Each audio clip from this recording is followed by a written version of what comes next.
Hey everyone, and welcome to another installment of Tom's World. For today's video, I just wanted to make a quick one just to say thank you to everyone. I just recently surpassed 600 subscribers, and that totally blows my mind. I really never expected to have this many, and I know it pales in comparison to a lot of other YouTubers, but just the fact that I've gotten this support from all of you, it warms my heart. It truly does, and I just wanted to say thank you. I also want to say thank you to everybody that has given to the fundraiser for this place that's in front of me and behind me. Your dollars are going to work. We have started planting flowers and stuff. I'm sure you've seen the videos already, and if you haven't, I'll do a quick tour around here before I leave, before it rains.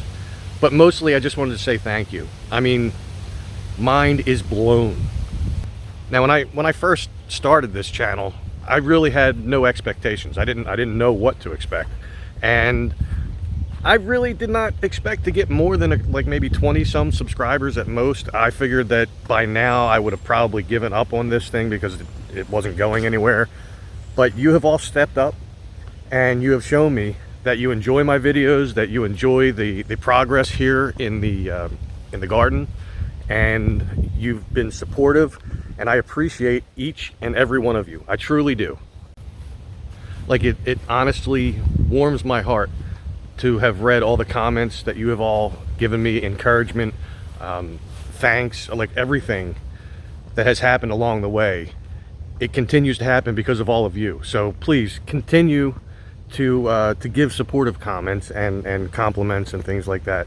Not to feed my ego or anything, but it gives me motivation to make more videos. And I know in the past sometimes I've done 2 or 3 videos in a week, and I haven't done that in a long time, and I apologize for that. But for a while there wasn't much going on here in the garden to make videos of, and I was starting to run out of places to go to.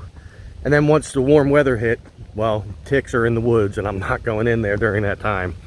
I don't know, like there were some places I could have gone, but I saw other local YouTubers going to, and I didn't want to seem like I was copying them in any way.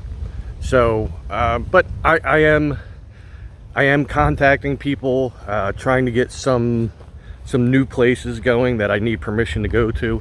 So we'll see what happens with that. But for now, that'll end this portion of the video, and we'll just take a quick tour around the garden for those of you who haven't seen it before, or for those of you who have given to the fundraiser and have not seen the progress yet. Just a quick little tour, so let's check that out. All right, so we're definitely going to have to make this tour a quick one because it is about to rain, and it's chilly out and the wind's kicking up, and I did just feel a couple drops, so I don't want to be out here in a downpour. So here is the raised bed garden, if you want to call it that. It's actually a cold frame, but we have now turned it into a raised bed garden. You can see some nasturtiums growing there on the left. They're actually starting to grow to match the size of the ones on the other side, almost. Like for a while they weren't seemingly growing at all. We transplanted some from the other side and put them over here just to give some symmetry to the garden itself. And these are good because they do like deter deer and stuff like that. In the back here we have a milkweed growing, which most of all these, we'll say pretty much all these plants are going to attract butterflies and bees and stuff, so it'll be good.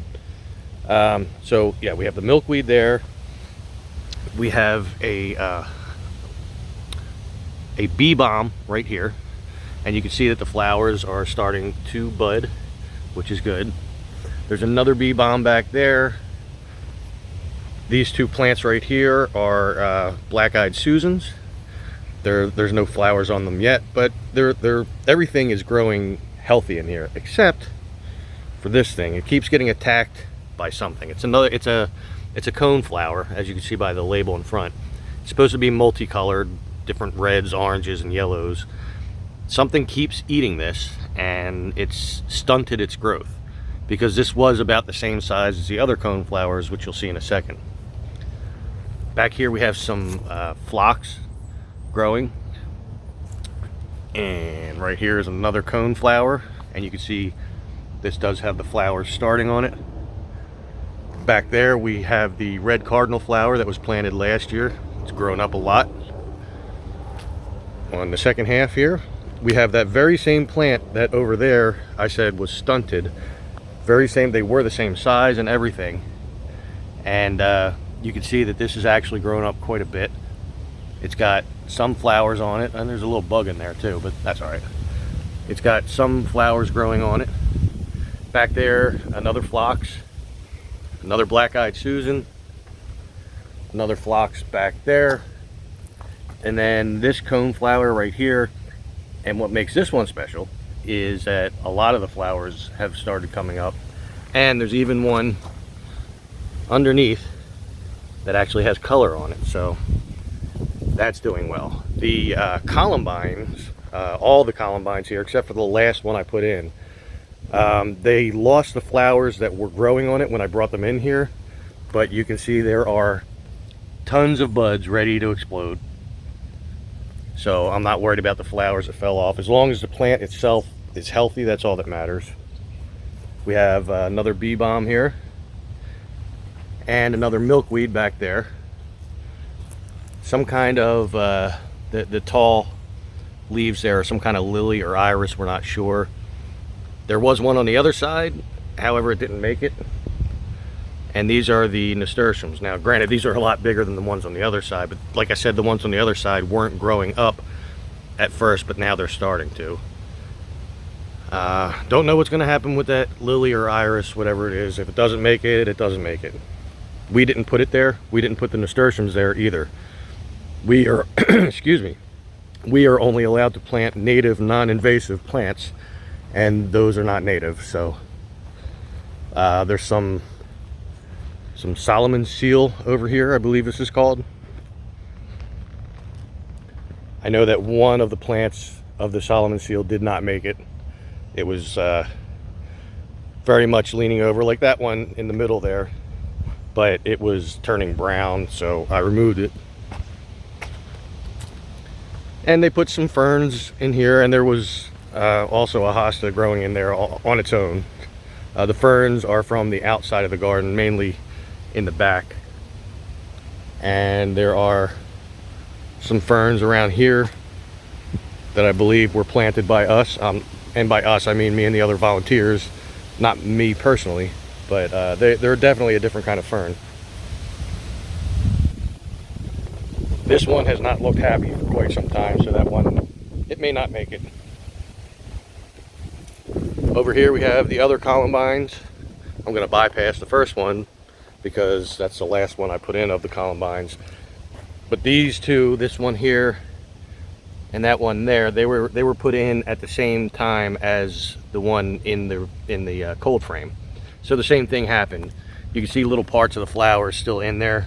The flowers all fell off, but just like the other one, they both have a lot of buds ready to bloom, and there's a hosta growing in between them. The other columbine, the latest one I put in, is a lighter color, and it's actually showing off at this point. It had like one little flower budding on it when I brought it, and that one fell off, and then these three popped open in the last few days, so that's a good sign. And then there's one more plant. I bought a white phlox. All the original flowers that were on here are gone, and all these flowers are new, and you can see all the buds. They're going to be like little pom-poms of flowers growing, so that'll be really nice. And that's right here in front of the wisteria plant, or bush I should say, not plant. And I'm still in talks with the park management about possibly, and I might know this weekend, about possibly getting a trellis that we can put like right here for this to climb on, because this is a climbing plant, and have the trellis go over this path. Maybe get one that's like 8 or 9 feet tall, and we'll go over here on the other side, and the wisteria will just wrap itself around it going around, and we'll help it wrap itself around, and that would look really nice. I think it would. So we'll see what happens with that. Now that the grass has been mowed, you can see that the spade planters actually stand out more with the black mulch in there.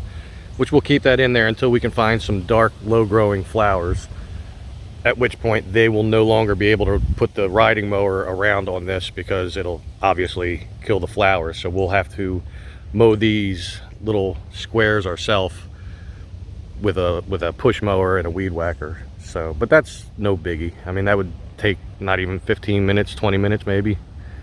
We'll see, but I'm psyched. You know, things are coming together. And these are for everybody that contributed. These are your dollars hard at work. And we've only just barely scratched at the money that we have. We still have to get a lot of bushes and shrubs in here too, but that won't be for a little while yet. And so with that, this will wrap up the video.